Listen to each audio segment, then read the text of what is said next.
Welcome to Washington East to West Sports. This is episode 6. I am Matt Beatty, joined alongside by my brother Sean Beatty and Kevin Aradal as usual. And gentlemen, let's get right into the big news. Kevin, I defeated you in fantasy football. How do you feel about it? I got my first win of the Oh my season gosh. by crushing you with Teddy Bridgewater and Mike Evans. How does it feel? Uh, yeah, because one, I'm not like, well, I might now see a difference now that Bill, what's his crap face, the crappy Houston coach is fired. So hopefully stuff will kind of change around a little bit. Also, you didn't have to run into my 3 running back wall because of the whole Pittsburgh game getting thrown out. You know, So that there is was. some benefits to this pandemic, I found. There's like a couple. So I Not was for my team either. That sucked.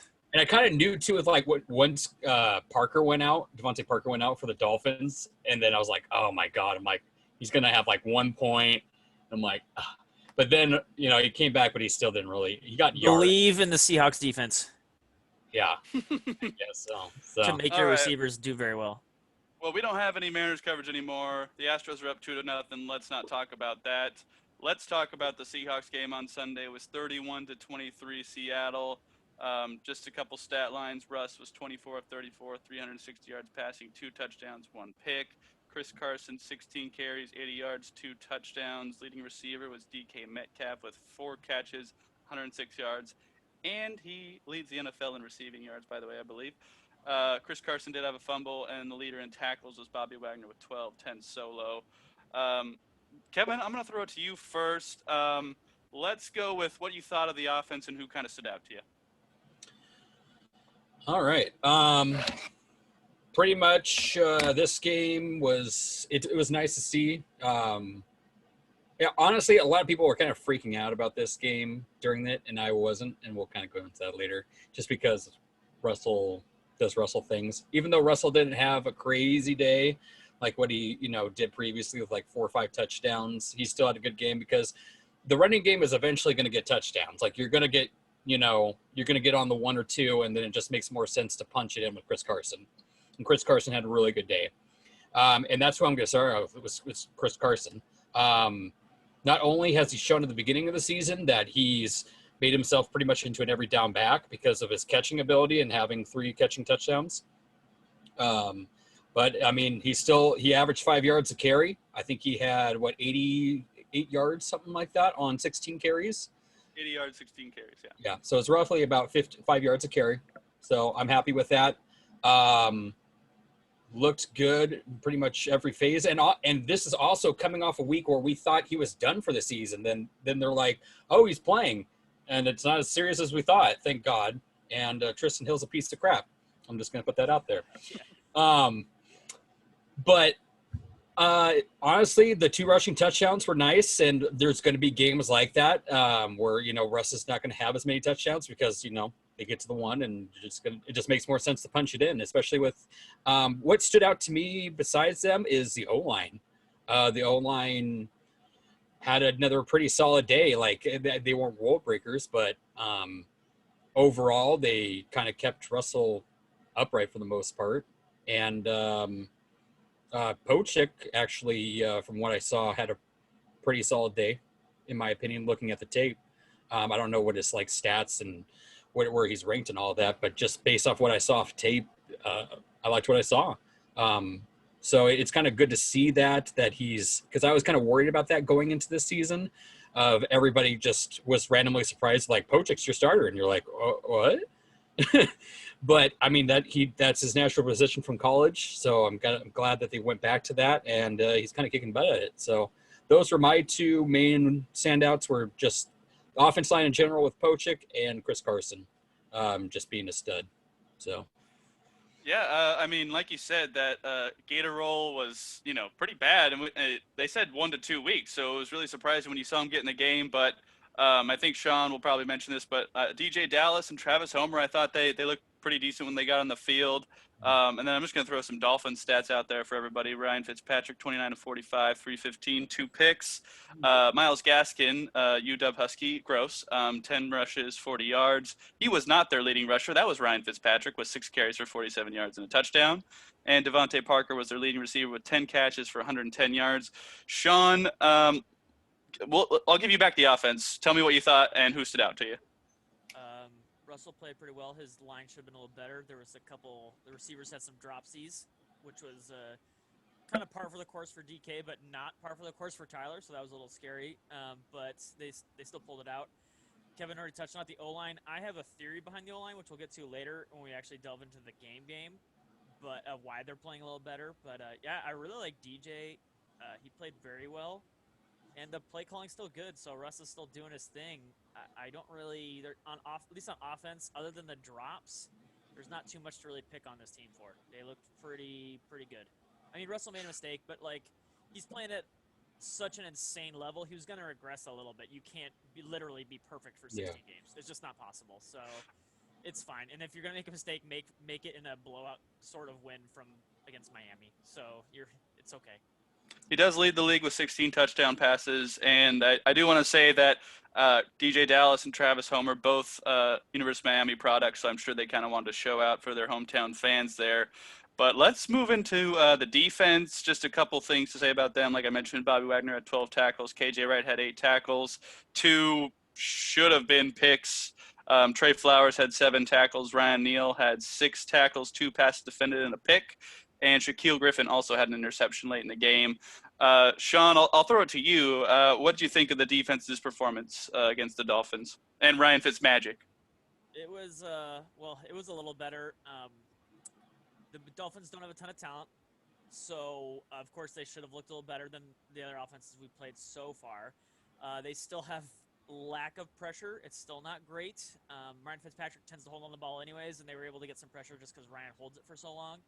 But even with that, they played real soft coverage. I'm not sure. I know Pete's whole "don't give up big plays" thing is a thing still, but man, you're just giving Parker a huge buffer, and he's just catching those 10-yard routes all day, every day. And if you play press a little bit and gave him some safety help, I mean, don't respect the other weapons on Miami. Like, double Parker and see if somebody else can step up and beat you and make them do it. But the other one is the injuries. I mean, they're starting to pile up. I like what some of the guys that came in and did some things, but I'm just wondering, like, later in the year, it's going to delay the communication because a lot of that secondary and a lot of LOB was you could make a adjustment on the fly and you didn't have to really talk because especially when they're on defense and they're playing in CenturyLink or whatever the stadium was when they were playing, they didn't have to do a lot of communication because you can't hear so much. It's nonverbal.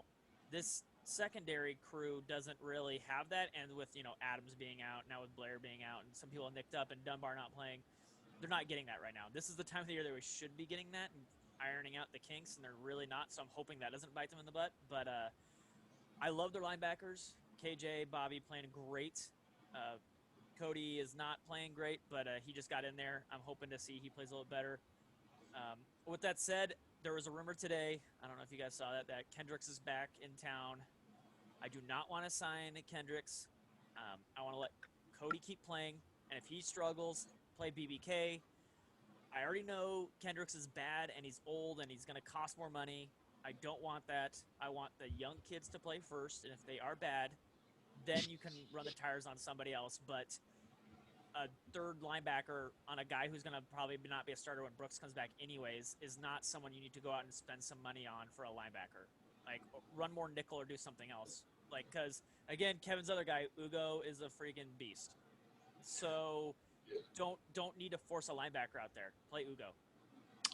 Well, I do want to say you mentioned the linebackers. Bobby had a good day. I thought KJ was the best player on that defense yesterday. He was making plays all over the place. He was blowing up screens. If he had hands, though, man. If he had hands, he would have gotten a couple picks. But, I mean, one of the most underrated players in the Seahawks, and he had a great game. And, I mean, Ryan Neal, this is just getting a shot because of the injury to Adams. I mean, I think he looks decent, and you guys are going to mention yeah, he played well. And the interception, obviously, Cody Barton tipped it, and he was just in the right spot at the right time. But I think overall, he played really well. And, I mean, I could see – I mean, you guys always mention that Jamal Adams isn't really a true safety.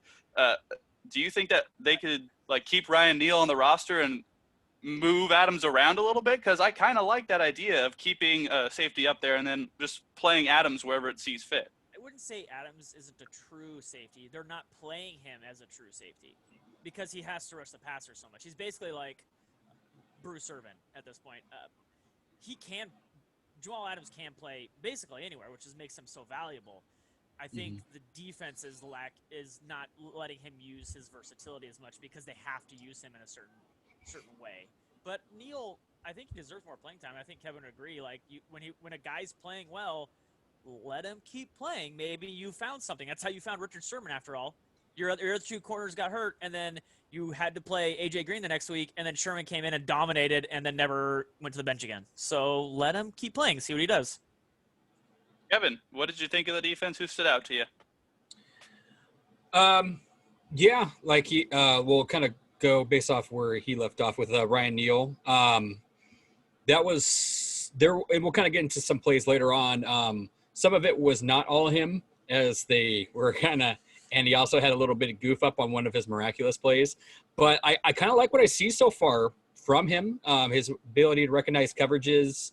Be in the right places in the right coverages is what I kind of meant to say. So, I mean, for a kid that we pretty much saw nothing of, what he's done so far is very impressive, and I'd like to see him get more reps under his belt and see what even more he could do. He could turn out to be another really great safety to where we have the benefit of either keeping him or trading him to get something in the future for something that we do need, since we pretty much have nothing to trade at this moment.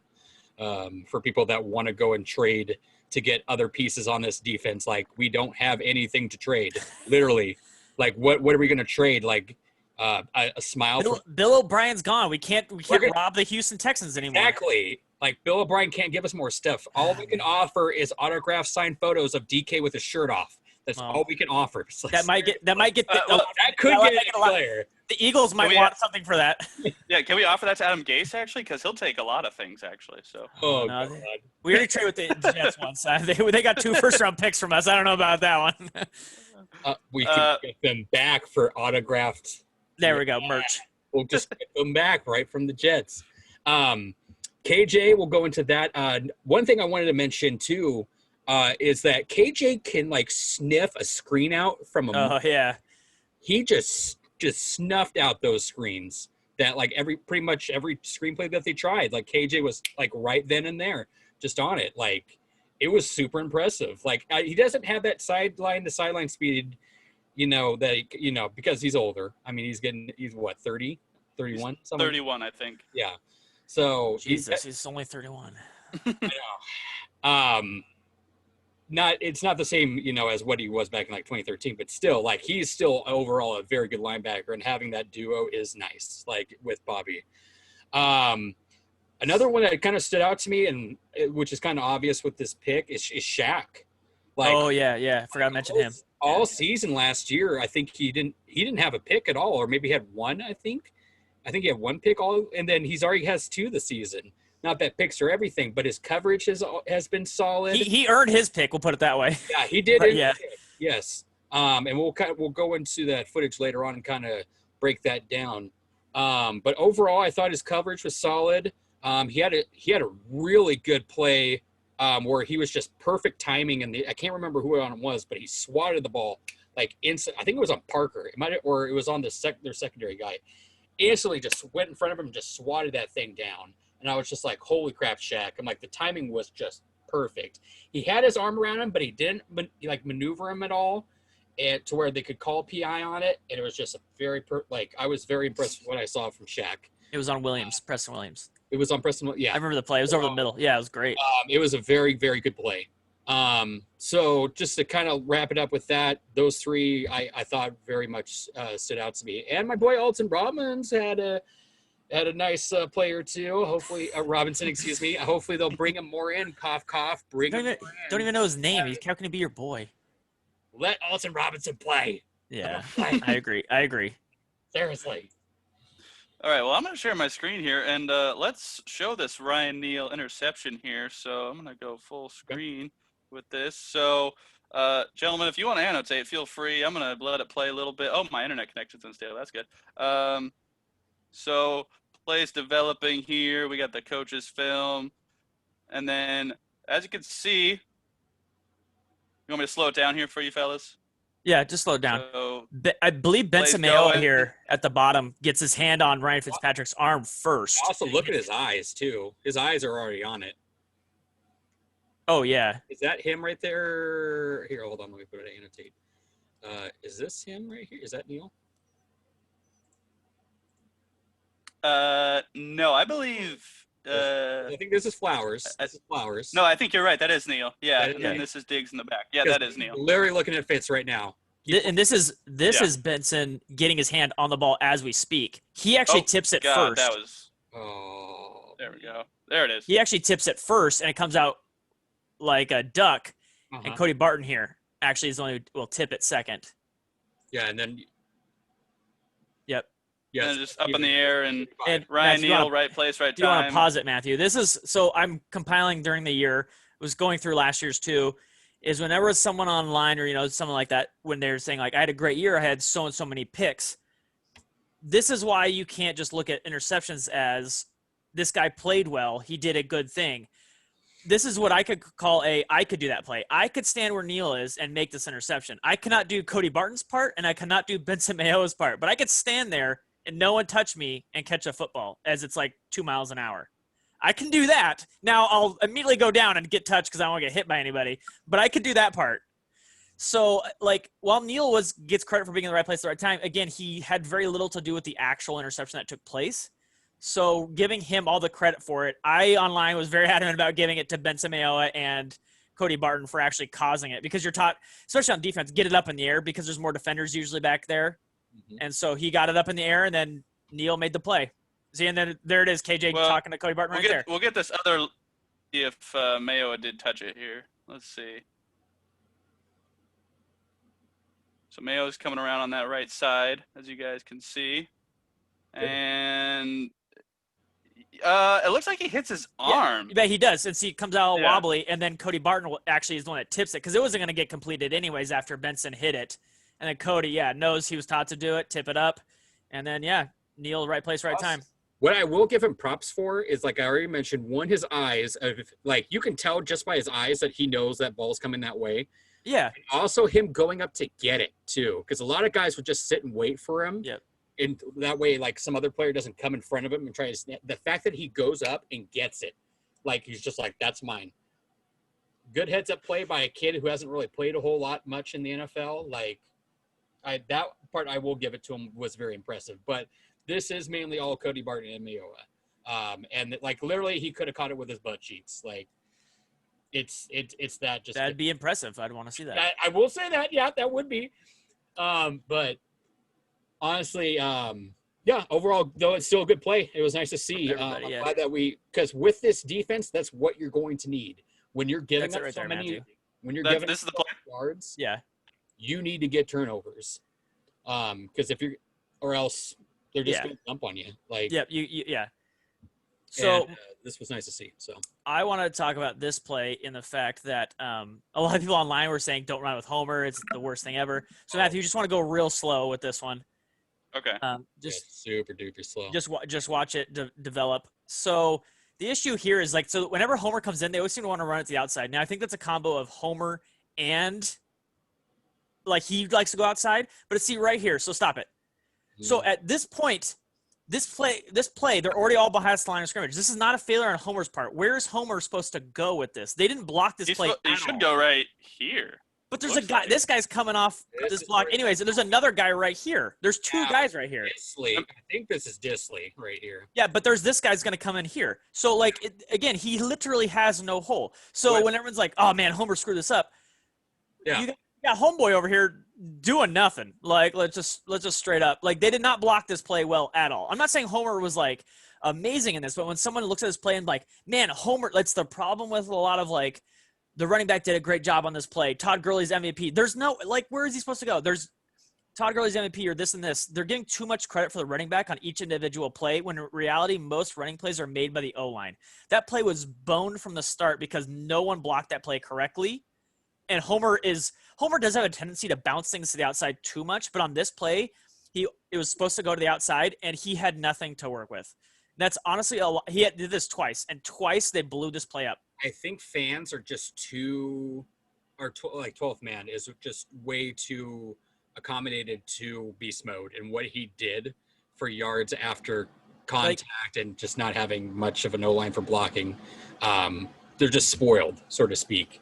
And so when they see this, they're just like, oh, he's a terrible back. And it's like, no, most teams, you just need actual good blocking for, as Sean mentioned, to let that go. Well, this is a better angle because, I mean, I said here, but this guy has this gap he covered. could go here, but this is going to close gonna real slide fast. over You're gonna and see just because come there's not a lot of room safety's here. coming. There's not a lot of room here. Like, he can't really fit there until it opens a little bit more. But by that time, this guy's going to be much further down, and he's going to be way over here. Well, also, so just go a little further, man. 91 could actually get off the block and come in, and then Disley is double blocking with this guy instead of going up to him. It's closed, and then at this point, And now it's done. Yeah, because literally 91, or I think that's 91, comes off the block, and he's just like, nom, nom, nom, nom, nom, nom, nom.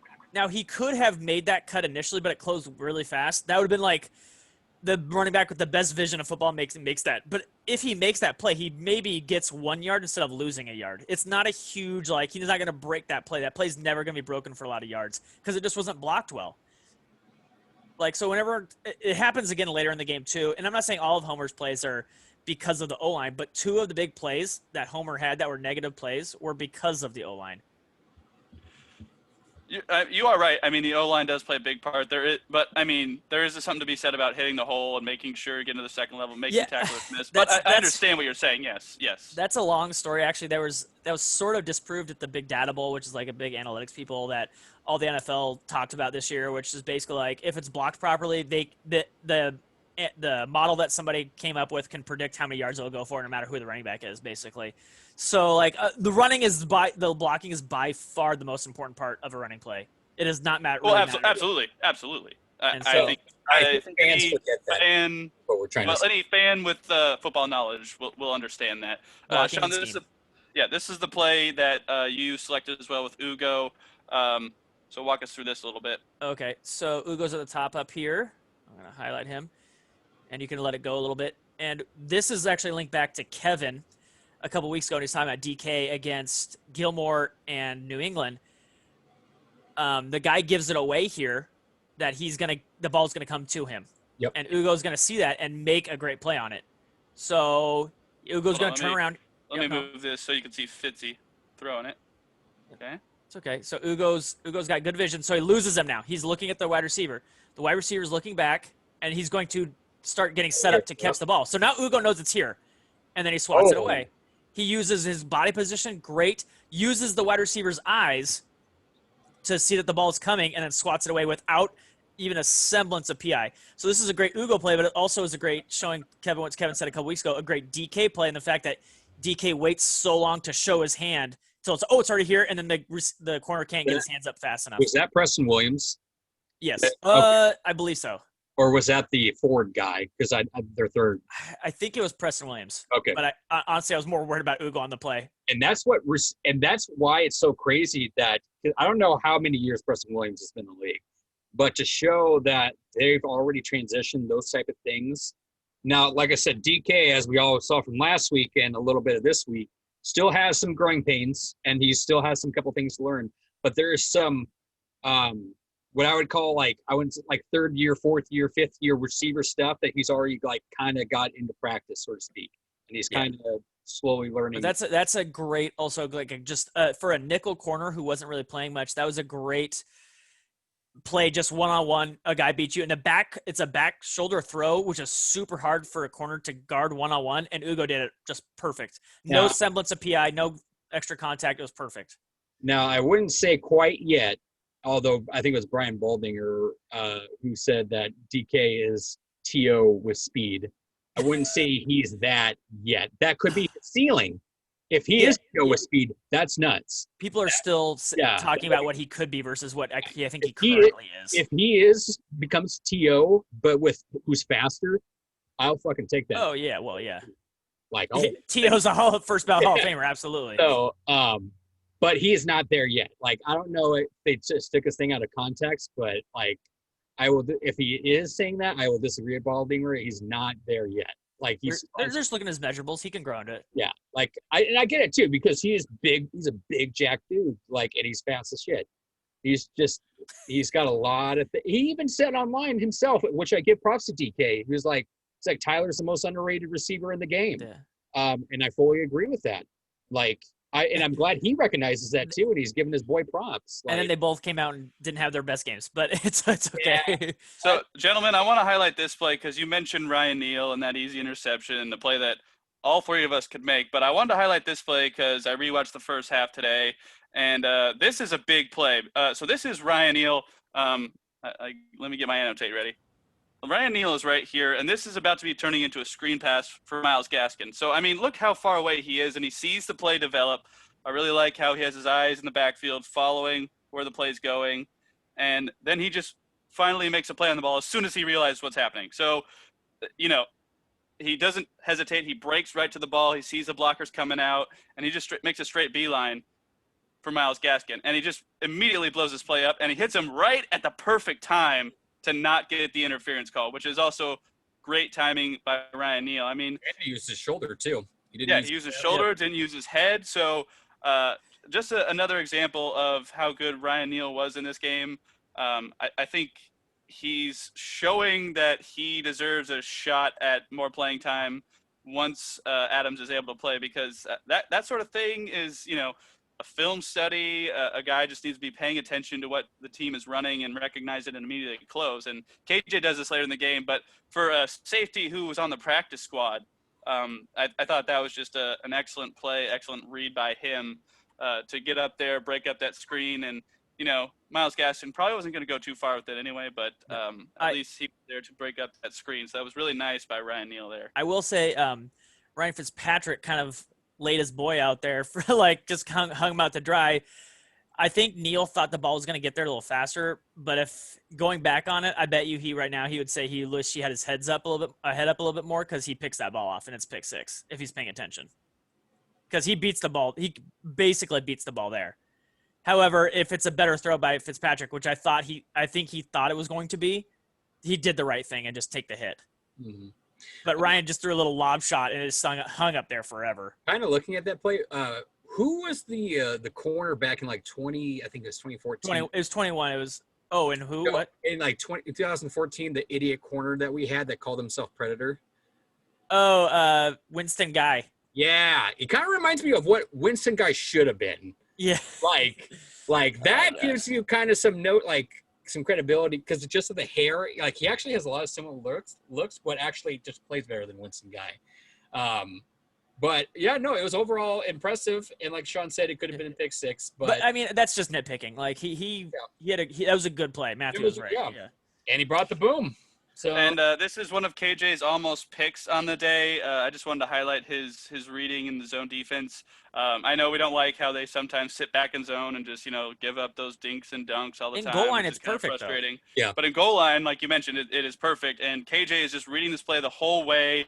And God, if he had hands, maybe he'd be playing wide receiver. But I like how he reads the eyes and just follows the play, knows the route that's coming. And I mean, him and Bobby were both on the same page there, because Bobby kind of shows up a little bit late as well. So I like how both linebackers are on the same page and kind of just read Fitzpatrick here on that inside crossing route for the slot wide receiver. I love Shaquille's reaction there too. That guy, he's like, no. He's like, you're going to see him try and make that juke into the inside, and Fitzpatrick is staring him down the whole way. And as you can see, KJ's up here just reading it the whole time, and then he sees the pass coming, just makes the break on it, and just gotta bring it down. If that's Preston, why doesn't Preston run that a little deeper and then that's a touchdown? Like, he kind of doesn't really give Ryan Fitzpatrick a lot of room to throw it there. Is that Preston? Is that 84? Oh, yeah, that is. 84. Yeah. Like, why does he run it so shallow? Because that allows Bobby and KJ to cover him. Like, I get it, why Ryan did it. Like, Preston on Bobby, or in the zone right there with two linebackers, I'm taking that all day. But man, like, he did not do him any favors there. If that's play design and he decided to follow it and not get creative, run it just a little deeper, man. Yeah. And we're going to fast forward to the third quarter here. 10:07 in the third. So I will be honest, I did not watch the first half live, but I was able to catch all the second half of the game, and then I watched the first half again today. So caught up on everything from the game. Oh, So this is the so- play you highlighted here, Sean. Well, So I'm gonna it's not full it's screen not it. really the actual play. You could play it while it's going on in slow motion. My issue is more of like, so we have a big body. We talked about it. To with speed. To's great goal line. All this other stuff. Why aren't we using DK in this situation down at the bottom by himself, 1-on-1, and let him go get it?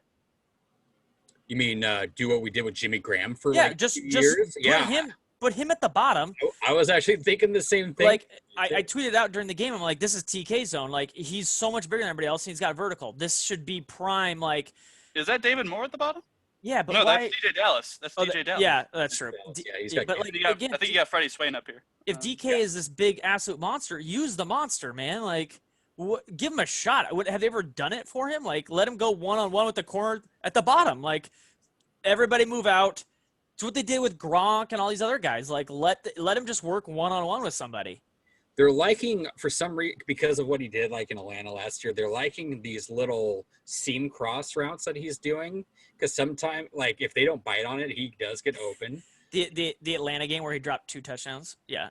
But that's No, not because the one last year. it was the one last year he dropped 2 Yeah, touchdowns. when And he's he caught one eventually. Yeah, he better catch one. he 2 of them hit him in the hands and he dropped them. But the one that it was just like that seam that nobody. yeah. No, I get it. It's just that like I want to see DK do Yeah, it. I mean, I think that's Russell throws a pretty good ball in that situation. Let him go up and get it and see him work 1-on-1 with somebody. Well, I mean, I understand what you're saying, Sean, and I think you could mix it up though, because I don't mind DK in the slot here with that crossing route, because as we saw in the play before, 2 linebackers coming together, as long as you put that ball in the window, he's going to make the play like 90% of the time. My So- suggestion is mixing it up. They've never done it. Like, do it now. Like, he's your second-year guy. He's supposed to be this like monster, and I think he can be. But like, you put him in the position to be a monster. Like, I mean, I throw get it. on. Treat him like a Julio or an Odell or a Mike Evans. Just throw it up and let him go get it. I think he's you're using right. his size much better this year. So let him use his size and work 1-on-1 with a small corner. I love Damian Lewis just so Pochik's got the block and he's blocking it well, and then Damian Lewis just comes from the side and just jacks. That's a nice ball, Russell, too. Gosh, it's so close, too. It's a little behind him. Well, no, but like he had to fake out 51 though. Like that was his issue. If he First threw it- two, I was like, I want to see that replay. I'm like, because he could have got his feet in, and it was super. Close. he missed. He was close. Yeah, he was out. He was out. But one of his first foot was out. But like if he threw it right on time, Matthew, 51 is like straight up Vanoy. I think it's Vanoy. Is right there. So he had to kind of throw it a little behind just to get it in the window. True. And that's a throw that Russell, I think, would mostly make He probably. regularly. It's not an Just easy throw though. Miss it but a little yeah. bit. No, it's not. It's not an easy throw. But I think he did miss it, because you're right. He is open in the back of the end zone. He just gotta put it a little bit better. And then this is the play you highlighted as well with the Russell pick. Okay, so earlier in the game, with actually homers on this play too, Russell throws an absolute missile from like 5 yards. Tight window, goes to his first read or second read, boom, tight window, real fast. This play, unfortunately, he lets it kind of develop. They bring pressure because they don't want Russell sitting back there, and Russell does the ultimate no-no and throws it off his back foot. And when you throw it off your back foot, especially down here, it's going to sail on you a little bit, and the windows are much, much smaller in the red zone. Can I just say that they did what you asked for? He's not solo. There, you got what is it? Olsen right there, right next to him. Solo enough, because you know Olsen's going to do that. No, you don't, because you have Matthew. Like, it's not solo because you have 3 guys down. Oh, I missed the circle. You have 3 guys down here. You brought by bringing Olsen over. That's 2 other guys you brought over. Too. He could just walk up to the. I think the safety is going to sit here regardless. I know, but I bring think you're just DK playing all the way safety down over here and be like, look, you're going to cover him 1-on-1 or 2 on, and you make the safety cheat back here a little bit. Like, make him show you, like, I'm covering DK. Because he's going to have to, or else you're going to throw the lob right off the bat. But right here, yeah, Russell kind of All right, gets so they caught. bring the house, And man he's coverage. coming. You get, and he I think he makes the right read. He looked at Olsen first, then he looks at DK, but he threw off his back foot, and it sailed. And that, I mean, what is it? What's his name? Is it Xavier? Xavier Woods. Xavier Howard. Or Howard. Yeah, Yeah. he makes a great play. I mean, not like saying like he didn't deserve anything there, but like Russell, man, you gotta like he knows like off his back foot, but that's why it was a pick in the end zone. That just, I mean, you can get away with a play with that play almost anywhere else in the middle of the field. But in the red zone, those windows are so short that's why I got picked, which is frustrating because he did the exact correct thing like earlier in the game when he threw it to Homer. But that's like He also, I think he has a lot less time here with this man coming right at him. So and you have I think three it was a linemen rush blocking, throw for sure. You have 3 linemen, 2 people blocking nobody. But yeah, there was a little miscommunication. But still, like, just don't. I mean, he gets me frustrated in the first half too when he took a sack on 4th down when he should have done something like this, and then he does something like this later in the game when he really should have done something like that. So but Russell played pretty well. I'm just trying to nitpick and show like how Russell still can improve, and no quarterback is perfect.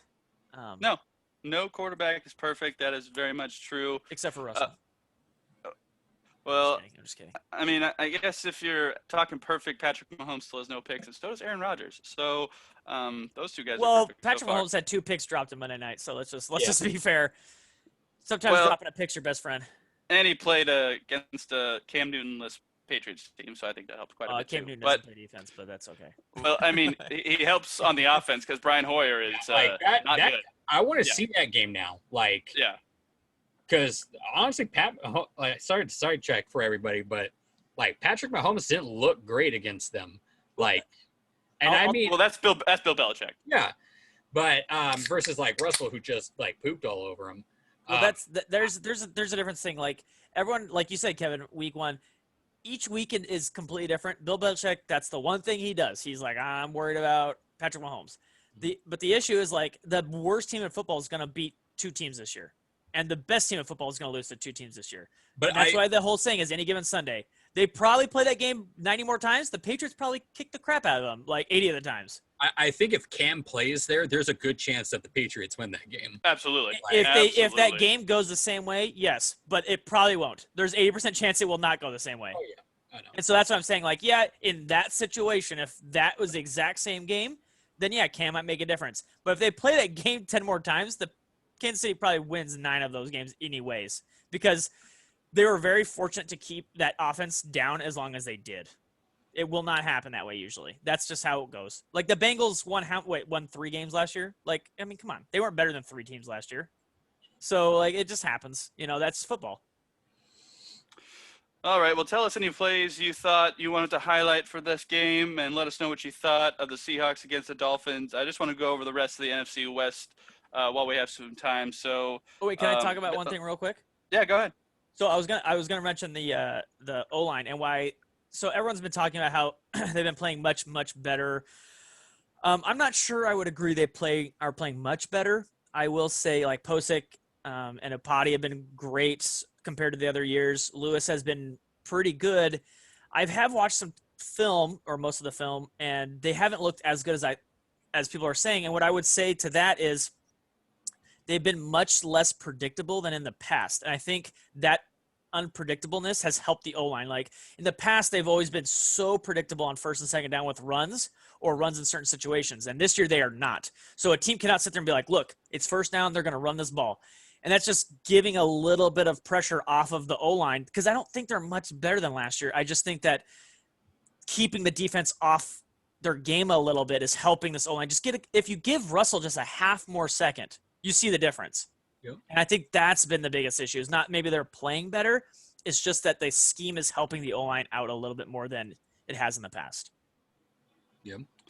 I would say that's fair. And I mean, I don't know what you guys think, but I don't think the running game has really gotten going this year. It's been mostly Russell, and I think that there's room for the running game to improve. I mean, Carson was 16 for 80 and 2 touchdowns, and that's 5 yards to carry. That's really good. And it's even better than that because his 2 touchdowns were so close. It really actually lowered his average. Like because he scored on a 2-yard run and a 3-yard run. Yeah, he probably would have kept going. I think that it's also helping a lot on play action because especially a lot of teams think of the run coming from the Seahawks on 1st or 2nd down. And when they do a lot more play action, I think it's helping the linemen block a little bit more and give Russ a little more time. And also the bootlegs help him get outside the pocket and have a little bit more time as well. So there's a combination of things, but I can't – are you saying the O-line is bad? No, they're not bad. it's kind of, I think I think they're below average. It's just that the scheme is masking some of the issues that they have because it's helping them be unpredictable. And again, like the play action helps anybody, even if you can't run the ball. Play action always helps. It's been proven time and again. It does not matter how well you run. Calling a play action play is usually pretty good because the defense has to respect it no matter who you are. And so, well, I think we're definitely going to see what's going to happen week 7 when we play the Rams and you have Aaron Donald on that ass. Like that's then we're going to see what that. Yeah. Well, Aaron Donald beats good linemen though, so like it's kind of. I mean, it's hard. Like we talked about in the Dallas game. He took 2 All-Pros and threw them into each other, and then beat up a third guy for some reason. Then hit Dak Prescott. Russell's been like sacked a lot. Like I mean, Dallas sacked him 4 times. Dolphins sacked him twice? Sacks, yeah, twice. Sacks have been shown kind of also to be more of a quarterback stat than a line stat because Russell, especially with like other people, tend to hold on to it too much. Like the 4th down play, he held on to it like I think someone said for like 5.3 seconds. You can't do that in the NFL. And then he got sacked. Like that's not on the O-line. The O-line, you can't expect someone to block for 6 seconds. You just can't do that in NFL. Well, you could say quarterback, but it's also blitz scheme or defensive line scheme in a way.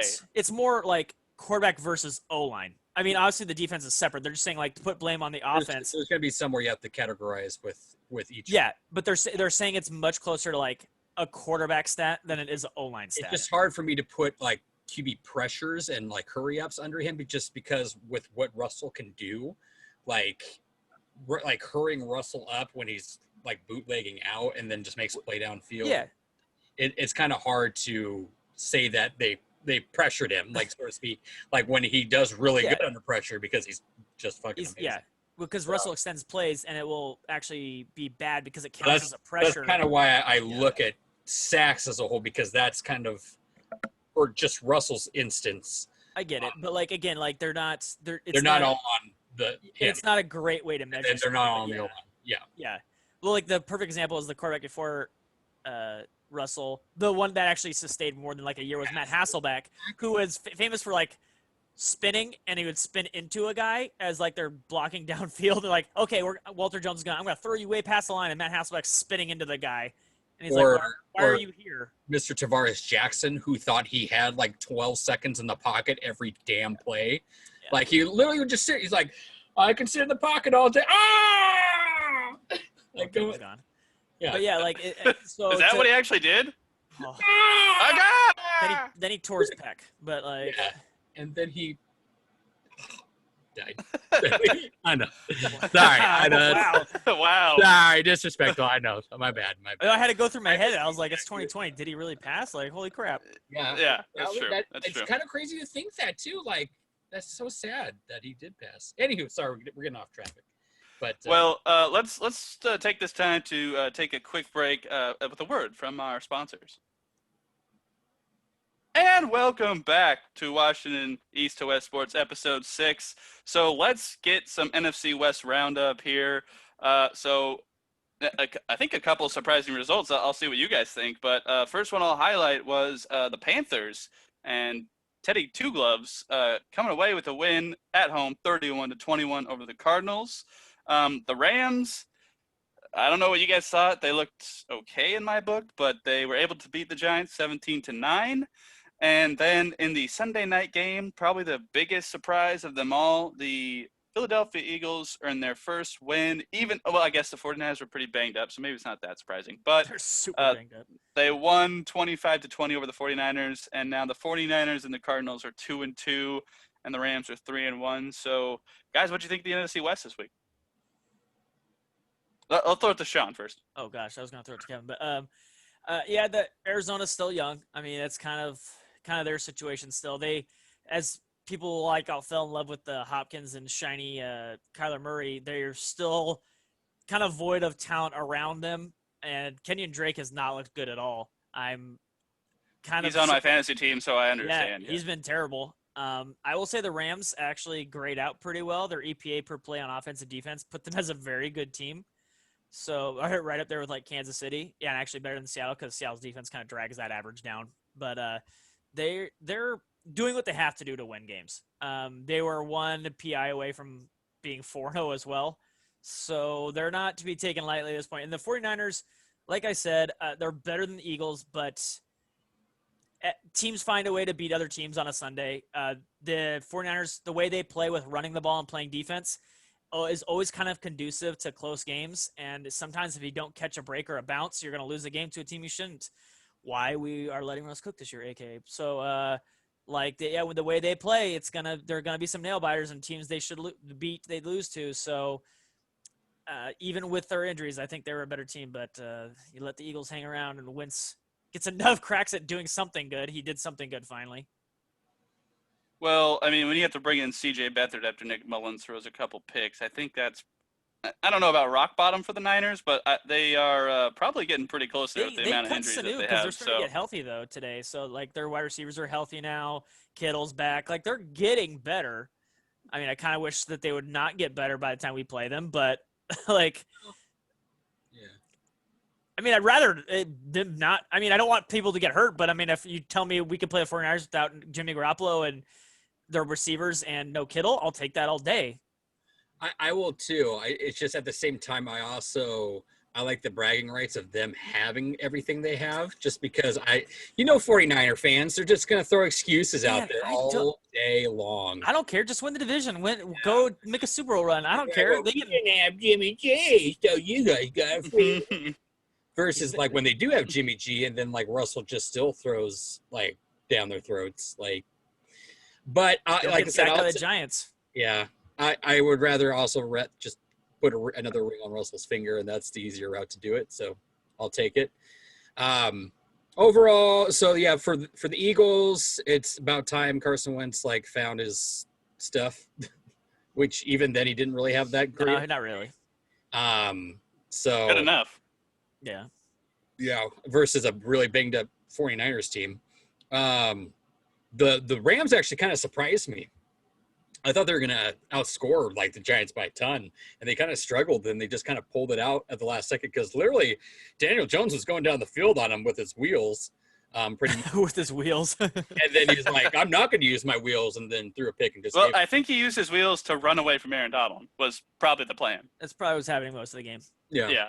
So that I thought was a little surprising that they only won by a touchdown pretty much.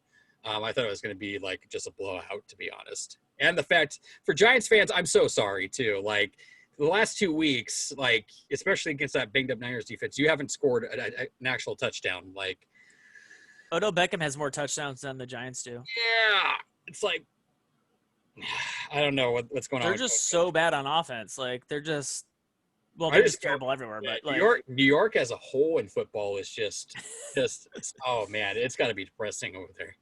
And then, Arizona is a little surprising, but as Sean said, they're still young. That defense needs a little bit more pieces, and they're still kind of – hopefully they won't figure out how to use Kyler, thank goodness. So they just haven't figured out how to use Kyler yet, thank God. And honestly, like Teddy Bridgewater is a decent quarterback. Like, you can't, like, knock him, or you can't, like, sleep on him pretty much. Like, and they have decent weapons over there, so – Mike Davis has been amazing. We did have Mike Davis for a little while. Don't forget that. He's actually, per EPA, has been a more effective running back this year than Christian McCaffrey. So just throwing that out there. Darn. Well, I'm going to stack the box against Christian McCaffrey as opposed to Mike Davis. No offense to Mike Davis, but well, apparently you need to because Mike Davis just ran all over you. Yeah. So that's the thing too, because like when you have Christian McCaffrey out there, defenses are gonna tend to stack the box a little bit more because they're afraid of Christian McCaffrey. And then you should throw to your 3 good receivers then. Yeah, exactly. So that's why I think Carolina down the road, if once they build up that defense, which is what is the bad part of that team so far, and then a little bit of O-line pieces, like I think Carolina could be legitimate because, like I said, Teddy Bridgewater, he's not an elite quarterback, but he's a good, solid. He's good enough, yeah. Kind of reminds me of like what Alex Smith did. Like he can get you to the playoffs. Like I don't know if he can win you a Super Bowl, but with Christian McCaffrey in that backfield, and then you eventually get a defense, possibly. He's one of those guys on a rookie deal. You probably could have won a Super Bowl, but when you're paying him, it's hard when you're paying your guy. Your window's so much smaller. McCaffrey too. So, yeah, they paid McCaffrey a ton of money. Yeah. So.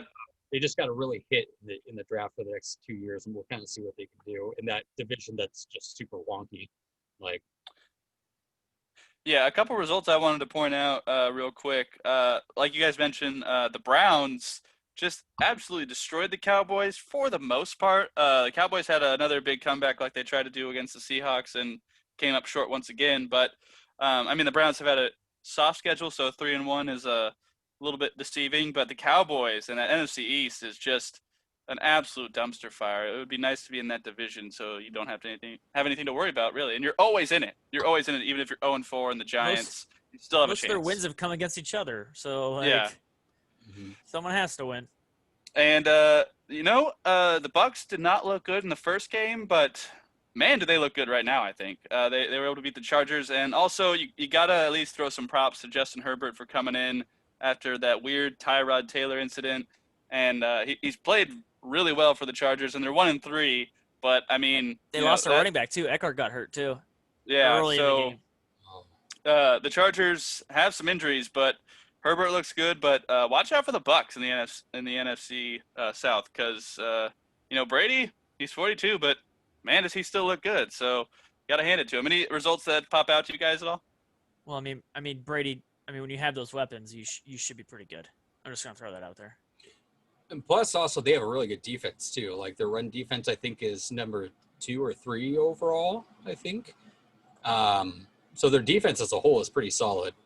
And then, yeah, like as you said, you have weapons for days. So you should. And their O-line is, for the most part, solid, other than what they had at right tackle, and then you drafted right tackle. So Tampa Bay is 2 in rush defense, Kevin. You are correct. Yeah.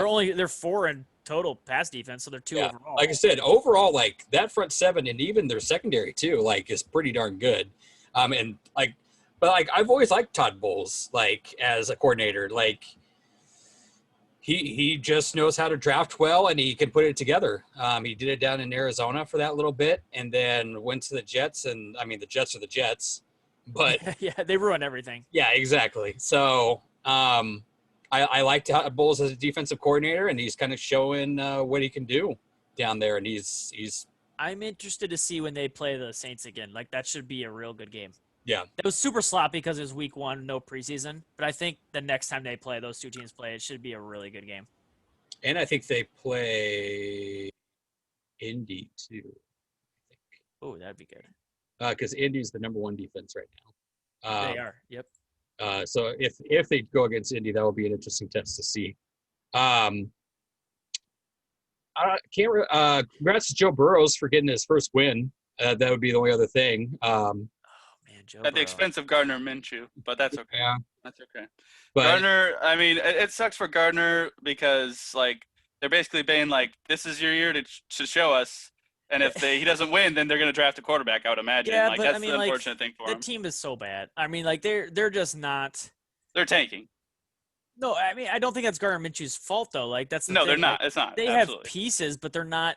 I never thought they were going to be there yet. Like, they found a nice little diamond in James Robinson. He's killing it for my fantasy team. Yep. Their receivers are all pretty good. They got some good O-line. They've got some good pieces in the defense, but it's just pieces.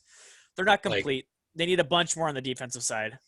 I could see why they let Leonard Fournette go because Robinson's killing it. I mean, they have some pieces, but they need to rehaul that defense. I will say Absolutely rehaul that defense. thing that is just been surprising as a whole this season is the rookie quarterbacks with Burrows and Herbert just doing so well without a real off season, so to speak. Not even sort of. There was none. Like, they had no preseason. Did you guys at all think that Tua was going to come in that game at all? No. I thought they might have for a second if we got up a little why, bit more. Why throw in Tua at this point? Let him sit a couple Why more not? weeks. Let him sit a couple. You're tanking. Why tank? Houston's doing a great job for you. They have the Houston's first two Are you picks saying that too. they're not going to tank if Tua gets in there? Because they're probably going to tank if Tua gets in there anyway. Well, you want Tua to do well. You don't want him to do terrible. Because the crazy thing is, if they get say if they get the number 1 pick with either them or Houston sucking balls, Probably Houston. you're going to automatically have 2 top 10 picks, and you could trade back that number 1 pick because you don't need just. Oh my gosh! Like the year you're Trevor going to get Lawrence? the next number 1 pick, Yeah. Trevor Lawrence. The bidding war for Trevor Lawrence is You going to literally could pull what the Rams did with Washington and just get picks for days. Like, Kevin, did you see your guy from North Dakota State declare today? I did not, but that Yeah. excites me. Oh man, With the quarterback? Yes, he is nutty. What's his freaking name again? Oh gosh. Now you're gonna put me on blast. I just gave you props. Now you're gonna put me on blast. I know. I just got it 11. I would normally know it, but I just got off an 11-hour shift, so I'm freaking North Dakota State. But yeah, I'm just they could be pretty good here in a couple years. Trey Lance, yeah. Go watch Trey Lance YouTube and bring some popcorn, boys and girls, because that kid is electrifying. And honestly, if he can continue to do what he's doing, I could see him going in the first round. Like He's projected at first rounder right now. Yeah, but Trevor Lawrence is projected first overall.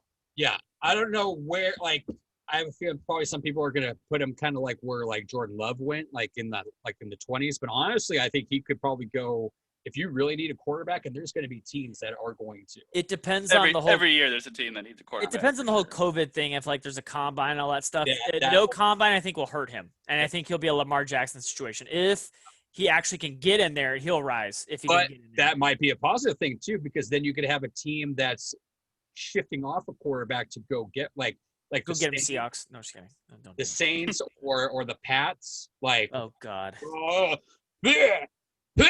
Sorry, I'm in my mouth just thinking of that situation. Like a team that's already kind of established, so to speak, getting it, like that's kind of a scary thought, to be honest. Or even like he's the next Packer quarterback. Watch, they're gonna draft him. Or even like a team like Minnesota too. Like, well, no, I think a team that's like got an older quarterback would probably work well, like a Pittsburgh. Yeah. Or no, like Kevin said, the Saints. I think the Saints is like perfect. Makes perfect sense. The Saints do make sense, and you can even say the Bucks because Brady. Yeah. Doesn't have many years left. I mean, he looks good at 42, but don't tell that to Brady. He wants to play 3 more years. He said. Well, that's great, Brady, but your body's going to tell you what you can do and not do. So he just threw 5 touchdowns. He'll get mad and be like, "Why did you draft a quarterback?" And then he'll pull what Aaron Rodgers is doing this year and just poop on everybody in the league. Like, I don't think Chicago has a chance of getting him at this point, although they really probably should. They should, but how they gave Nick Foles how many years? Well, no, they traded 3 years. Contract. They took his contract, but he still has 2 years on that contract, doesn't he? I think so. Yeah, so it's like that.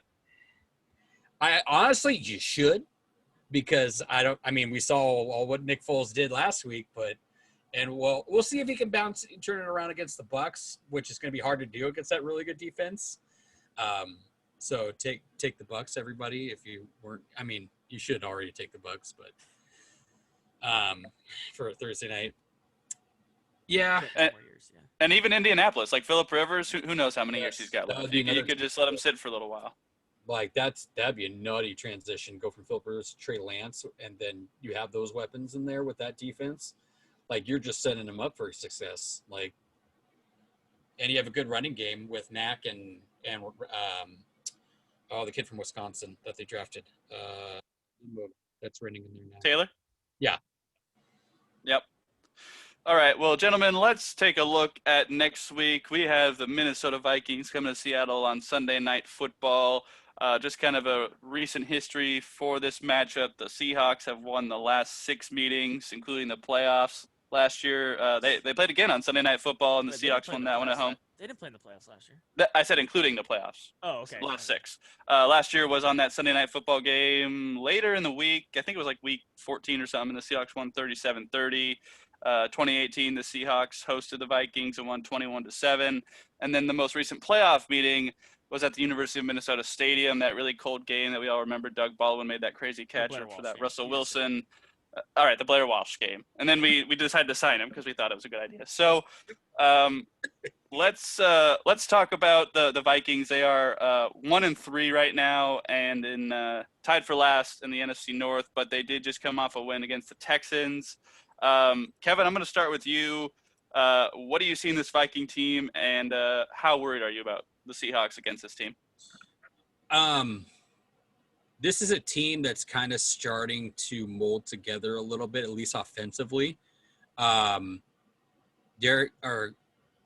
Cook is leading the league in touchdowns for running backs, and I think he's leading the league in like all stats for running backs, other than like one category. I think I saw. He's just been He's shown why he got paid money. Because he does lead the league in rushing with 424 yards. Yeah, he's very good. He's a lot of people forget about him because of Christian McCaffrey, but Dalvin Cook's very good. The thing though is Seahawks have actually, for their defense, have been pretty good at stopping the run. Like that's the one thing that they've only kind of been able to do a little, pretty well. But they're also starting to get the throwing game going a little bit more. Like Jefferson has had a big day last week. They're starting to accumulate him more, which they should have done. Because it's like, even though you lost Diggs, he's a very good receiver, and he showed it in college. So just give the kid a chance. And then it opens things up for Thielen and then Rudolph. So that you just kind of go back to what you were doing last year and just spread that ball around and run it with Dalvin Cook. They're slowly starting to figure things out, and I'll let Sean kind of go into the them not paying attention to statistics thing here in a little bit. The thing I'm not worried about is their defense also has lost a lot of stuff. I totally didn't even know Sadejo left that team until I saw him in a Browns uniform last week. And I was like, when did Sadejo go to the Browns? I was like, I didn't even know that. So that defense is significantly not as good. I mean, they're not terrible, but they're not nearly what they have been like the last 3 to 4 years. So I think it could come down to a shootout if Minnesota does things right, is what they should do. And it could be another close game like it was last year. But it'll all depend on what Minnesota's offense decides to do from an analytical standpoint, game plan wise. So. Yeah, I agree with you. Last year, their defense was pretty good, but I know they lost a lot of guys like Xavier Rhodes and stuff like that. And I'm looking at their depth chart. I'm looking at their depth chart, and the only person I recognize is Harrison Smith. Also want to shout out Hercules Mataafa on the defensive tackle side. Go Cougs. But outside of that, You don't know who Kendricks is? I know who Kendricks is, but I don't really feel the need to highlight him. I thought Anthony Barr was still there, honestly, but he's not. I don't know where he went. That would be the linebacker I would have highlighted. But Sean, what do you think of the Vikings? I pretty much agree with Kevin. So I think the team has gotten so much weaker so quickly on defense. It's kind of hurting. They're a little better than they're playing right now, but they're not much. And offense, they have absolute monsters. Rating on Pro Football Focus, they have the number 1 and 2 receivers in the league, and Dalvin Cook's number 3 running back. In DOVA, I think they have 2 of the top 20 receivers in the league. Jefferson is number 2 in that metric. He's number 1 in Pro Football Focus. He's been very good and very efficient with throwing the ball. The problem is Minnesota has stopped completely. They're basically the Seahawks of the last couple of years to the extreme. They run the ball on first and second down, and when you're expecting them to run, they're going to keep running, period. Cook is the best running back in the league, and he's the most efficient still. But at a certain point, teams are going to be like, look, it's just Cook, and you don't trust anybody else, even though you have 2 very good wide receivers. And it's going to bite them in the butt. Like, they need to use their passing game. All 3 of those guys can get it done. Kirk Cousins can get it done, but they're not – they're costing themselves games, and they're having to play catch-up in games they shouldn't have to do that. I get that Cook's really good, and you still use him. But you have 3 other guys, like Kevin said, like Jefferson, who you spend a high pick on, Thielen, who's super good, Rudolph is super good. You have all of these guys. You let Diggs walk because you had enough weapons. So why are you just completely ignoring what you do well or have done in the past? I think Kevin's giving him too much credit, honestly. When the season started, I thought they're going to be much tougher. But seeing how Zimmerman's calling games and stuff like that, I think he is costing them leaving so many points on the board. I think this game could get ugly. In a shootout, your best weapon against the Seahawks is Dalvin Cook. I'm sorry, but a running game isn't going to keep up with Russell Wilson. It's just not. Like, you need to throw to keep up, and if they're not going to trust Kirk Cousins and these wide receivers to do their thing, then they're just going to fall behind quick. And that defense is just – Seahawks have a bunch of holes, but so do Minnesota, man. Like, it is who's who out there. Well, I mean, I think you guys mentioned the wide receivers, but I think the factor is Kirk Cousins here. I don't think he's ever really played well against the Seahawks for the most part. And Kirk Cousins dropped like 400 yards last year on him. The issue is their O-line they lost. Awful. It's not Kirk Cousins didn't lose them. He did everything in his power. Yeah. I mean, true, but 3 touchdowns and 400 yards. He didn't lose the game or whatever 300 yards. Like, they got absolutely torched by the Seahawks. Like, I mean, like it It was was a one it was score a good game. performance by him. Like He went into Seattle and put up 30 points. Like, I mean, yeah. So did Dak a couple weeks ago. So did Cam a few weeks like, ago. they Like were- that's this not was- a new thing, this you was know. no. But That was this year, not last year. Like that's what I'm saying. What Sean's saying is it's not a I bad know. performance by them, though. Yeah, it's not. You're blaming they lost because of the defense, not because of Kirk Cousins didn't do enough. Kirk Cousins played a good game. Zimmerman and the defense is what's losing them the games. Like that's their issue. They're not letting Kirk throw enough. Is honestly what's happening. Mm-hmm. I mean, Kirk finally emerged in the playoffs last year with that big win in New Orleans. But I mean, outside of that, his career I think has been okay. He got paid to go to Minnesota and Washington. He was kind of like He was graded You know- the sixth best quarterback in football last year. Like he's letting him throw is not a bad idea, but Zimmerman is like, we need to run the ball 25 times, and I'm like, you have But it's two hard great to say receivers. no to that when you have Dalvin Cook. You know what I mean? Like I know, but we say you no to gotta- we have Chris Carson. Like your quarterback is the most important thing. Quarterbacks make offenses go. Use your quarterback. You just paid him $30 million guaranteed. You have to use him. You do, and that's why I feel like 25 touches a game is about where Dalvin Cook should be. Like like, especially if you have a game script where you're up, which I mean, in this game, it's most likely not going to happen. Man, but what if it Jefferson and Thielen does- are doing right now, you have to feed them the ball. Like they're animals right now. I mean, that's true. But if you get up a touchdown or 10 points on the Seahawks, why would you not just run the ball with Dalvin Cook and try and take some time off the clock? Because you know they're going to be able to run Can. against the Seahawks. You know that. Yeah. You know that, right? Well, maybe, but like you I can. mean, well, maybe. They have course no they one's will. no one's ran on the Seahawks because the Seahawks are always up. I mean, the running backs against the Seahawks have for the most part performed pretty well outside of Miles Gaskin. No, they've I mean, been. Ryan they haven't been Fitzpatrick great was at a good all. running back, but not Miles Gaskin. But I mean, Zeke had a decent day. No, Zeke had like 30 yards, didn't he? Zeke had a terrible day. Yeah, Zeke. Oh, did no, he? they've been terrible against the. Yeah, the He had- Seahawks defense has been good against the run. It was just like a 1 yard. The Seahawks issue is they get up, and so the other teams panic, and they have to pass to catch back up, and they're basically ignoring the run. That's why their running numbers look so low. The only thing like that's thrown off their running game has been Cam Newton because he's 6'6", 250. Like, how are you going to stop? The Seahawks rank 6th in DVOA and rushing defense right now. Yeah, They are it's- 30th in pass defense. That's the issue. And if Minnesota's going to come in this game and be like, we're going to run it. I'm like, you look at those numbers, and the numbers say you throw it to Thielen and Jefferson like a billion times. And the Minnesota's going to come here, and they're going to run Cook. And that is not what you should be doing against Seattle right now. You should be eating. Cam Newton threw for over 400 yards. Like, you should be eating this secondary alive. Ryan Fitzpatrick had over 300 yards against us, I think. Yeah, And like, All right, what's Yeah. the best way to stop Lamar Jackson? make him run lateral, not north and south. No, you make him throw. Well, yeah, That's the but best make way him to go do it, sideline to sideline and don't let him run down the field. Yeah. And Like then when you make him run sideline, he has to throw the ball. Then he can't do that. What's the best way to stop Patrick Mahomes? You don't. He won the Super Bowl. You keep him off the field. So how do you keep him off the field? You run the football. Well, That is how the Vikings are going to win this game. fallacy. That's a Absolutely. fallacy because even if you score, then Mahomes gets the ball. Like, you don't keep the ball from him by scoring. You have But to you give keep him the ball back. scoring. But you keep scoring. That's if you can keep scoring. I think the way the Vikings win this game is low scoring. That is the best chance for them to win. And do you guys agree? No? Like Probably, a 17-13 but I think game is the best chance for them to win. Probably, but I think the way they put up more, they have an easier chance putting up points throwing. Because we've seen 4 teams try and 4 teams fail in a shootout against the Seahawks. So why would you keep playing that when you know you're not going to win? Why keep No, trying you won't that? win the other way. If you get a lead and keep running the ball, you can win. The Seahawks can are win. bad at pass defense, and your goal in here, Matthew, is to do the opposite. But what you're saying is that they have the 6th best run defense, but they haven't been ran on. Nobody's ran on them. Because Nobody has been able to run on them because they've been up. So get up and run the football. That's How? what I'm saying. They have no defense. Make enough stops. I don't know. Okay. Make a Well, game plan.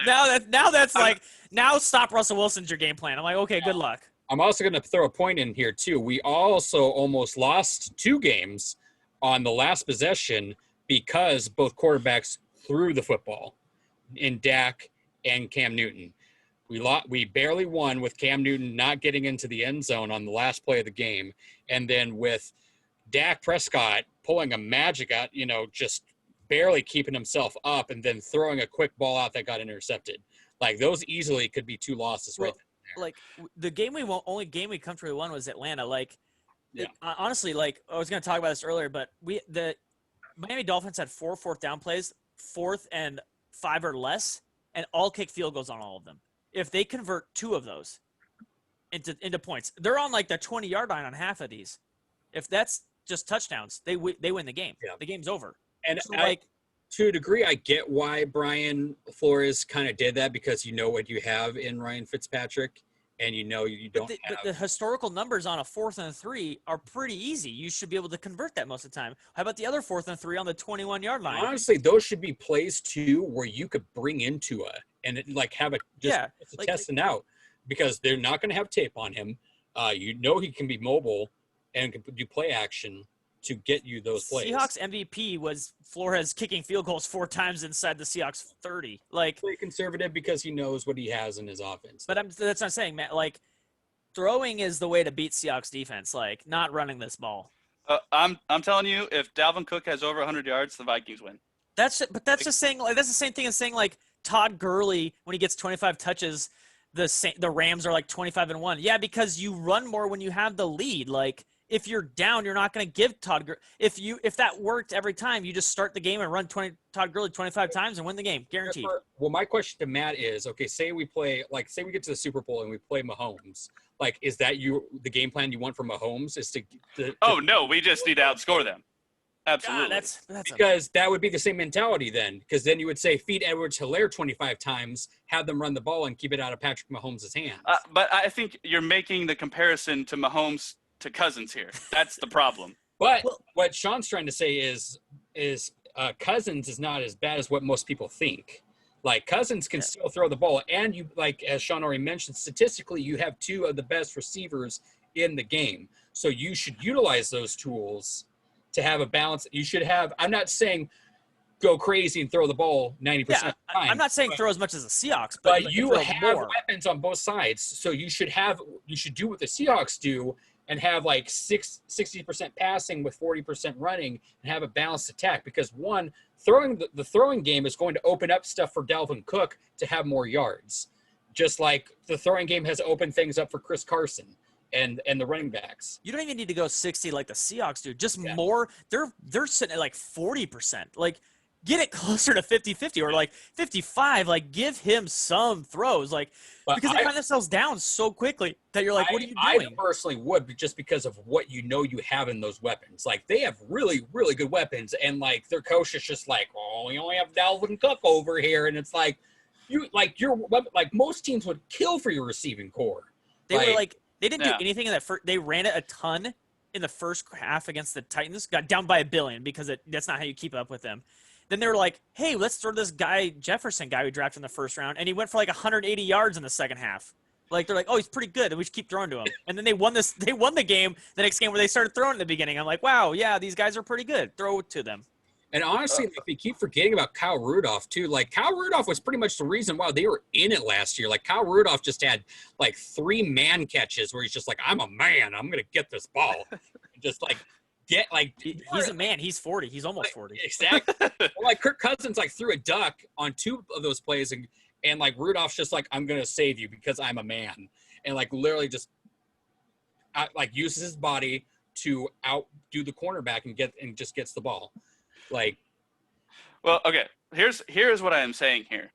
I think that Dalvin Cook is a better running back than Kirk Cousins is a quarterback. And if you can rely on Dalvin Cook in this game, you should do that, and you will win the game. That is what I'm saying. I think Kirk Cousins is a 10 to 20 ranked quarterback in the league. He's definitely not. He ranks 10th. Yeah. But would you take 10 guys over him? Probably. Maybe. I think he's I think he gets the. I'm gonna go down the teams here. Let's just see if you take Josh Allen. Would you take Josh Allen over Kirk Cousins? I don't know. Absolutely, Josh Allen. That dude's that's a whole different ballgame. Like, that dude has went from a terrible accuracy to amazing in 1 year. I do not buy that transformation at all. All right. Here's a guy I don't like, but you guys do. Ryan Tannehill. Who you taking? I take Ryan Tannehill. They're the same guy. Like I view them very closely. Like they're really close. I would take Tannehill by a nose, but it's not much. Yeah. It's not much. At this point, I would probably take Cousins because Cousins has shown a little bit more in big game situations versus Tannehill. Just because what we saw in our small sample size of the playoffs last year, like they barely, though that was, I mean, it was the Derrick Henry show. Let's be honest. Because the two teams basically Belichick came in this year and said like, and we try to stop AJ Brown. An argument toward our side too, because they're like Derrick Henry's doing good, and in the end, it kind of cost them because they didn't have that balanced attack. Like they had a crazy receiving core. I mean, that also. And they had Patrick Mahomes. It's hard to keep up with that offense. Like it's just like they scored 28 points in a quarter this year in the playoffs with that receiving core and Derrick Henry. Like if you do it, right, you should be able to because Kansas City defense is good, but they're not that good. That's Vrabel's fault. He's a Zimmer. He likes to run it too much. Exactly. You should be able to balance attack that to where you keep that defense on their toes. If you combine both teams, Kansas City and Tennessee, the best wide receiver is AJ Brown. I'm sorry, but like what he could do versus what Tyreek can do, like Tyreek cannot be 6'4". Like he just can't. Now AJ Brown's not gonna be as fast as Hill, but he's fast enough to get it done. But you can't teach height. Let me throw this out there.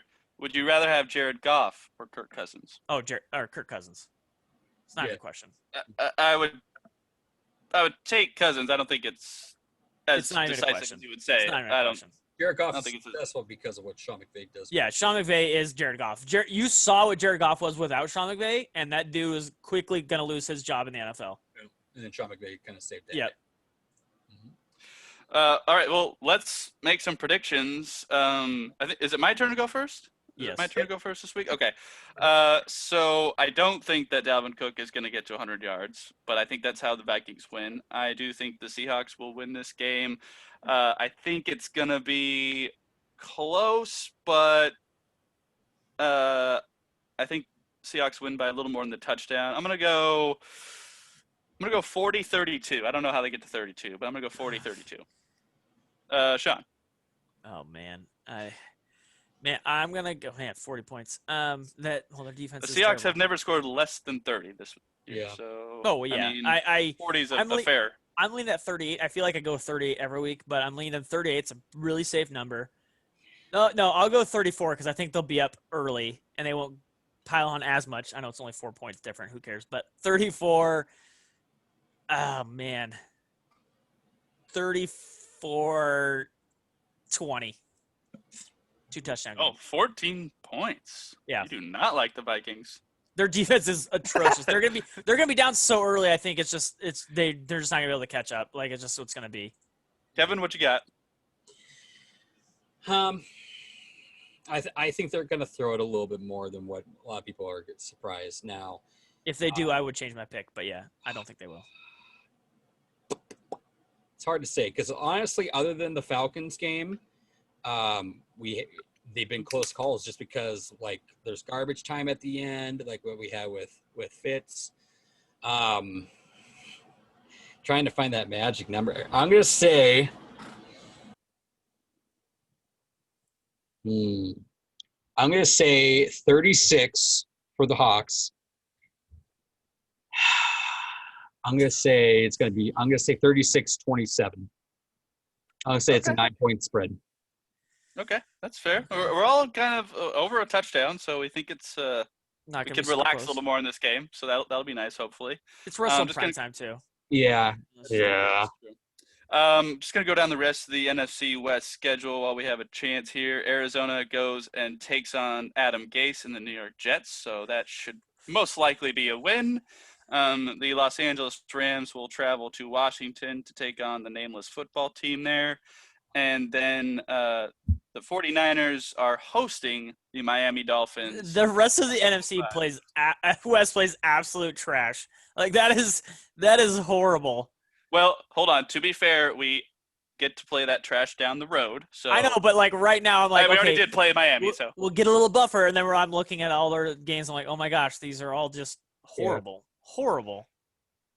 all right. So I mean, it should be another good week for the NFC West. But there was a couple surprises last week, so you never know. They'll lose all but one. Watch, that'll happen. So we have about 15 minutes left, 10, 15 minutes left. So wanted to touch on a couple little topics while we have some time. So we had our first game that was postponed due to COVID, the Titans and the Steelers, as Kevin mentioned, for his fantasy team. Unfortunately, was not playing this week. And, we had a scare with the Patriots with Cam Newton not being able to play, testing positive before the Chiefs game. And we had talked about that a little bit. I think if Cam plays, it's a much different game, and the Patriots may even win that game if Cam plays, but that's remains to be seen. But Sean, you do work in the medical field, so let's go to your medical expertise here. Is this going to be a regular occurring thing throughout the season? We saw it in baseball a little bit, but it wasn't. They stamped it down pretty well. So it's hard to tell. I mean, I'm more going to use my degree in psychology here, and it's more going to be on the people, because baseball had a real scare. Actually, I heard they were about 10 minutes away from canceling their entire season at one point when all the teams were getting positive and everything like that. It's going to be how do the teams react after this and how they take it seriously. I heard Pete Carroll today talk to Bill Belichick on how when they got a positive, one player positive, how he was able to like keep everybody else and what they were able to do after that to like help with the situation. So I think if with more teams and people taking it seriously, hopefully it'll like – they can't do a bubble. There's just too many teams. You can't put all the playoffs maybe. Playoffs maybe. Maybe, but like right now you can't. So it really just comes down to the people doing the right thing. And I mean, it's hard to tell how many team people are on a team, 100 each team. How to tell, 300 something people or 3,000 something people. I hope that they do well. Again, if the Patriots had gotten sick and it got really bad, you can't make these games up like baseball. So, like, you get enough teams missing weeks, it's going to be hard to convince people to, like, either extend the season or just cancel the season. Because you can't have, like, especially the game that got canceled were two undefeated teams. You can't have them playing one less game at the end of the year because it could come down to seeding or it could come down to, like, other things. And you can't have teams missing games like baseball. I imagine one of those teams is going to move a game into what was their bye week and then just play that game. They already moved it to week 7, that game. Oh, they did? Okay. Yeah. Okay, so week 7 is Steelers, Titans. You can't have enough teams doing it. Like, what if at the end of the year you have, like, a big game like Seahawks 49ers and then COVID happens and then you're playing for the division or something like that? You delay it 2 weeks or wait all the other games or what happens? Like, the players have to be held – I mean, not held accountable, but, it's going to come down to them and how seriously they take it. Well, not even the players, the staff included. It's also geographic because, certain states have a little bit more outbreaks than others, kind of looking at Florida right now. But, Washington's doing not bad, but obviously, one case and it could spread to the entire team. Yeah. So, Kevin, what are your thoughts on kind of watching the COVID season play out? Well, to add, as someone else who also works in medical, not in the same, instance as Sean. Sean's more on hands with that. Like, I work in pharmacy. But, I don't think it's going to work nearly as much as baseball because one is of the things we already mentioned.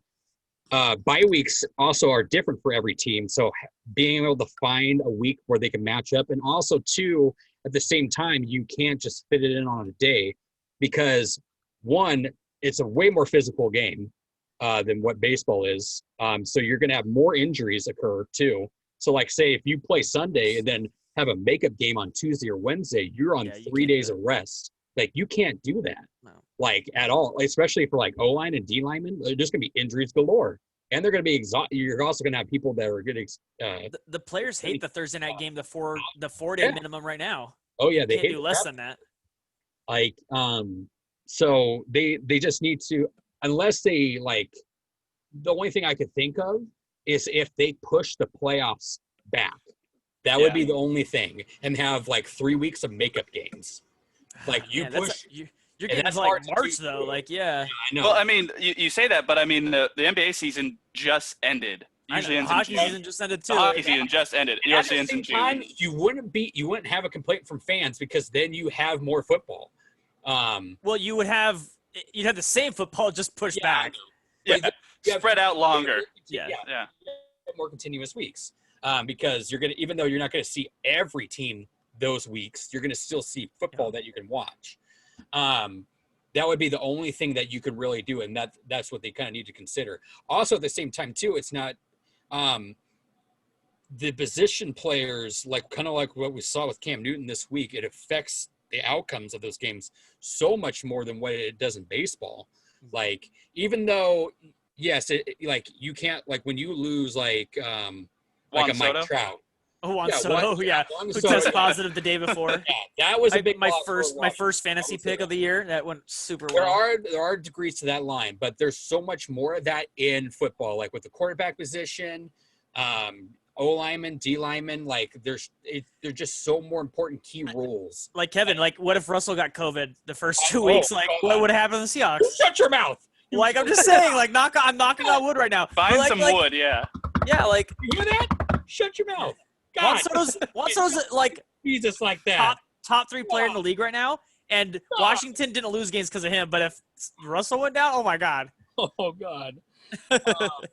But honestly, and I don't know how the NFL is not going to like consider that. They need to like think about starting the playoffs like towards the end of February and having 3 weeks of makeup Window buffers and stuff Yes. like that. I think they need to establish a bubble right now for the playoffs. They do. Like it's Because the winter's going to be way worse, in And terms then of you have- sickness. We all know that. A bunch So of ownership at the top in these meetings, they're like, well, what do we do? Like you can't Probably exactly that.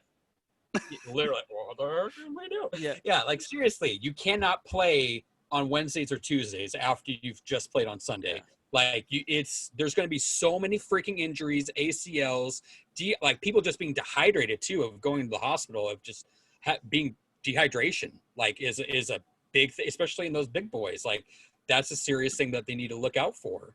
Like you're going to cost teams like injuries down the road, and it's going to affect the playoff seeds more, because like what if like a Cam Newton gets hurt just because he didn't have a rest, or what if Dwayne Brown goes out because he had to play two games within 3 days. Well, like even like let's say the Seahawks get it and they delay it and they had to play on a Wednesday, and then they have to play the 49ers on the Sunday. Like the 49ers are going to be resting and get a full week versus the Seahawks then getting only just a couple days. And that's not, you don't want to waste a good matchup on one team coming in hobbled and you only getting a couple days rest versus a full team getting a full week. It won't be a real matchup. And I think it makes the most sense for them to do a bubble like the baseball is doing. And I was thinking about sites like LA has a new stadium. I think that's a perfect ideal place to play like the AFC or the NFC. And then you don't want to play in New York because people complain about that field. But you so have probably to out of the get to the question. playoffs first, Matthew. Like that's what we're talking about. Like the issue isn't going to be to the playoffs because you could do it in the playoffs. You have to get there first. Like if baseball didn't cancel their season, they could cancel the season. I'm not saying they couldn't, but if baseball is willing to power through, I imagine the NFL will also be willing to. Baseball can power through in a different way. They can make up their games. That's the biggest issue. Yes, I understand that, but I think Kevin's theory of like pushing the playoffs back a few weeks just makes so much more sense. You could, if yeah, you want to like, make sure you get every game in, and have like a buffer for makeup start games. in March, like that just makes right so now. much Just sense. say playoffs start in March, and then the whole rest of that month is just what I would buffer. do. And then you have the draft in like early June. Like that's Yeah. what and then like that way, like after the draft, they can boom go into rookie mini camp and just start it up on like right then and there, and then it gives fans like, and it's a win-win for them, because like fans literally get pretty much nonstop football. You literally only have to wait the whole month of May. Don't forget the XFL, man. Like just. Oh, I know. Just, Excuse Well, me, we don't even- 2022, 2022. yeah, just. Yeah, I know. But It's coming back. and even then, like you'll probably hopefully maybe still have a combine. We'll kind of see what they do on combine. I imagine they will. They're just going to have more safety precautions and masks, because it's now that we have more things established, have masks available and stuff like that. I think they'll be able to do a combine in like pro days and stuff like that. But honestly, like I said, it's a win-win for the NFL. They should do it, because literally you're going to get nonstop stuff all the way up until the draft, and then you literally have minicamp like right then and there, and it literally it's money in their pocket. So why wouldn't they do it? Yeah, I would agree with you, Kevin, because like extending the football season, there's nothing wrong with that at all for The them. only thing Like, I could see is like TV contracts, like having some weird thing with oh, that. TV's gonna pick it up regardless. But honestly, I don't. What's happening in March, anyways? Like, there's no March sports. Madness. Duh. I mean, if Well, college maybe basketball actually, plays, CBS might have a problem, but other than CBS, I don't know. Yeah. So that would be the only thing. It's like TV contracts, but even then, like you're going to make more money on the NFL than you're going to on March Madness, most likely. Yeah, and even then, if you have like a random game in like January, networks are going to want to broadcast it. Yes. Like it's not going to be hard to get a network to broadcast a random game, makeup game. You know? Like, okay, so like say if CBS is busy with, like, you could just put them all on Fox and ESPN. Like, what's wrong? Well, And then- CBS is going to argue that that's their game. You can- That's the only you can issue. throw it on your own NFL network. Like you don't even need Well, them. no, but it's honestly. not that. Like, the CBS still owns the rights to that game. You just can't take the rights to that game. That's why CBS got the Monday night game, because they own the rights to that. The issue also is going to be what I'm really worried about is my fantasy team and how it affects my fantasy team if we have delayed games. Do then I get to go back to week 9, let's say, when the game's canceled, and add that game totals to that, or what? How does that work? Well, I mean, fantasy football is just going to be an absolute. Oh, yeah. Like, Buster. if, So, to say the least. since we're in the bonus part, I will say this. We'll explain how it worked in fantasy with baseball this year. So Kevin won. I will say, though, that the guy who got 4th, literally auto-drafted, did not adjust his roster or make one addition the entire year, and he got 4th. That's how crazy this year was in fantasy baseball. I will say, like, since week 2 or 3, like, it was just domination by my team. I will say It was, but I'm just saying, like, that's what I'm saying. Like, with COVID and players being out left and right, all sorts of I'm stuff. willing to put an asterisk on the trophy against No, there's no asterisk. I'm just joking. But, like, again, a guy got 4th place in a league where he didn't even – like, he had 3 guys on the IL, but it was just – like this whole week. I mean, that auto draft must have been pretty good then. No, it was terrible Sounds still. like But it was just like – it was because, like, Christian Yelich hit, like, 200 this season. So honestly, it's a like, complete crapshoot. So that's how football is going to be, too, at a certain point. even if I had Connor like this week, I probably still would have lost to Matt, just because. Yeah, this year is going to, as we learned from playing fantasy baseball, we're going to see more of that, though. Yeah, it's going to be so weird. So people just be aware, like, your fantasy football this year is just don't. Well, most of my leagues have been doing where, you know, if a game like this last week, let's say you had a Titan actually not Titan or Steeler because they postponed, but if you had a Chief or a Pat, just in case it didn't play, you had your like Chief or Pat playing, and then you declared a sub before the Sunday to play for them if the game didn't happen. What if you have Mahomes, though? Then Yeah, you got to pick that's up the a thing. quarterback? Yeah. I mean, if you have Mahomes, you say, I'm playing Mahomes, but you have to have someone on your bench saying, I'm going to play this so now I guy have if to Mahomes pick does up a not play. quarterback just because he's at a bad position? Like, for I example, mean, It's not a perfect, we made it's an not a extra perfect we fix. made an I extra bench understand spot as well, James so that Conner. helps. But and put in Marvin Jones. Like, that's I mean, like James Conner is going to give me more points every week. Yeah. say none of this extra stuff. Just deal with it. It's COVID. It's going to get Yeah. super weird. Embrace the weird. It's going to get It's going to get kinky. And if Just you let it win, happen. props to you. But yeah, it's going to be weird. So like, Yeah. for people out there, just don't be pissed if you don't win. it's just gonna, Like, it's gonna be going to be a mess. So I So- say that so somebody who's no- undefeated in 3 leagues going in this last week, and then all of a sudden it all happened, and I'm just like devastated right now. Yeah. Lost almost all my leagues. Christian McCaffrey too going down. Oh god damn it. yeah, that's pretty bad. Well, gentlemen, we have just filled an hour and a half on watching East to West sports. Tell us what you think. Give us your predictions for Seahawks, Vikings. Let us know what you think of the NFC West. And let us know how you think the COVID football and fantasy football season is playing out and how your teams are doing. If you had Derrick Henry on your bench in one of your leagues like I did, and we're sad to see it. It just sounds like that's the way it's going to go this year. So, gentlemen, I'm at Beatty_Matt on Twitter. Sean, what's your Twitter? I'm at Sean_Beatty. And Kevin? and I have changed it since the last episodes from the Naughty Farmer. Oh yeah, to Kev Believes, but with 3 like a Russell. Think of- Okay. Yeah, I've had it for so long, and plus the Naughty Farmer, like only a couple of my friends kind of get because it's a song. So, so Kev Believes with the first E being a 3, like Russell's Believe, just because I believe that the Seahawks might be able to pull it off this year, hopefully. So If they let them cook, let's do and it. if they keep letting Hey. them cook, like there's a good shot that we get to the Super Bowl. So If they At don't let some- Dalvin cook either. At some point, we're gonna be covering hockey. The Lightning won the Stanley Cup recently. Just wanted to show off my Kraken shirt here. The Storm won the WNBA The Storm title. did win the WNBA title tonight. That was awesome. heck yeah. 4-time champs. So Sue Bird, Brianna Stewart, just too good. Swept them, the Vegas Aces. So well done, Storm. So for watching East West Sports, we will see you on episode 7.